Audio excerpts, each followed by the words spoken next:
Hi, I'm Joyce. I'm the Energy Lady. And today I want to talk to you a little bit about choice in the matter of life.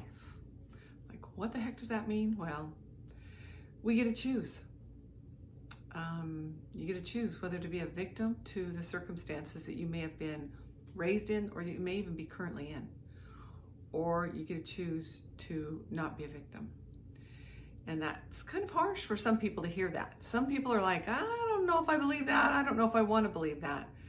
I've had a number of clients who were raised in very strict religious homes, and they blame their religion or their parents or their grandparents or whoever it is that taught them what they were taught. They blame them for decisions they've made or for the way their life has gone. I even had somebody come in recently. He's like, well, yep, I had to be a crazy girl because I'm a preacher's daughter. So she chose to go against whatever she was taught. And she acknowledged that, hey, it was a choice. I got to choose against that. One of the things I grew up with is a brother 2 years older than I, and we were very, very close. And I really loved and adored and acknowledged and admired him. And so anything he chose, I chose. So I didn't see myself as having a choice. I simply chose whatever he chose. Why? So he would like me. So he would take me places. So he would accept me. Now, did I know that at the time? No, I didn't.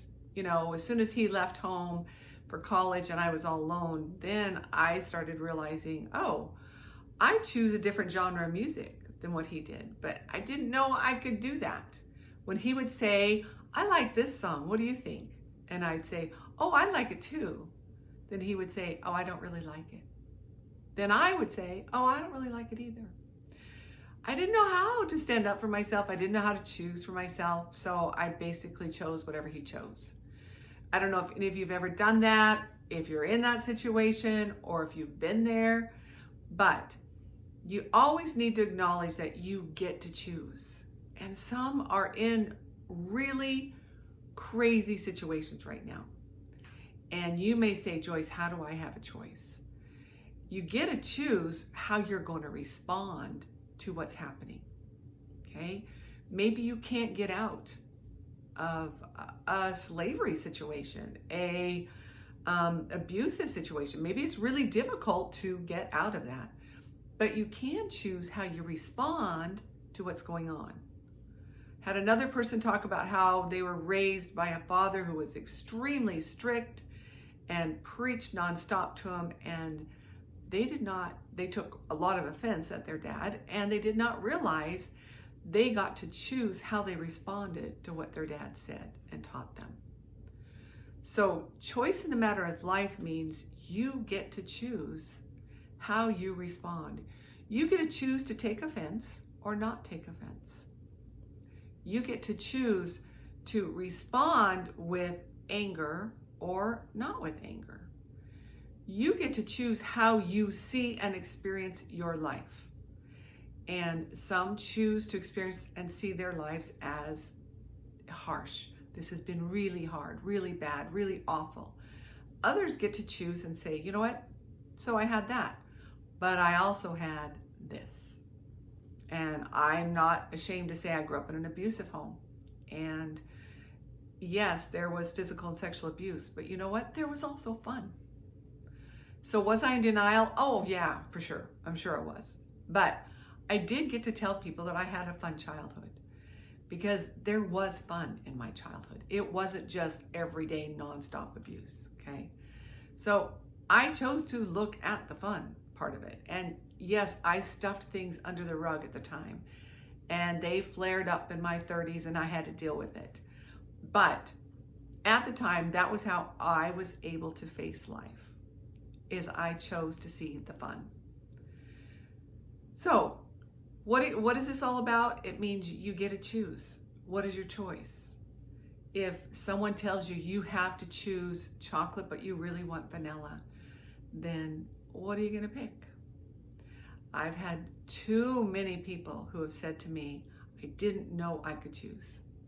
I didn't know it was even possible to choose. I thought I had to see things the way that person saw it. Usually because of, as a child, if you're raised in a real strict home where your parents have taught you that this is how God sees you, or this is how I see you, and I'll accept you if you do this, this, and this, okay? If that's the case, then you get to choose how you respond to that. You get to choose how you get to respond to what your childhood was. So for you, I highly encourage you to look at the choices you make every day and say, is this my choice? Am I choosing this because I'm choosing this? Or am I choosing this because this will make someone happy? Or because I was told this is what I should do? And I always say, when you're shooting on yourself, that's a good red flag to say, okay, what's going on here? Am I making choices, or am I just telling me I should? So making choice is all in your ballpark. If you choose not to make choice, then guess what? You get to make the other person responsible for you. You get to blame them because it's like, hey, you told me to do it like this, so it's your fault. So also making choice means you get to take responsibility. You get to take responsibility for your life. You get to take responsibility for how you see and experience life. So there's a lot to making choices. So weigh it out, folks. And the energy behind choosing means you're going to be more at peace. Your energy will be more at peace when you acknowledge and recognize that you're making choices for you. And you're making choices because that's how you're choosing, not because someone told you, made you, forced you. And then you also get to take responsibility for those choices. So it just gives you a cleaner energy. So with that, I do hope you have a great day, and I will see you later. Bye-bye.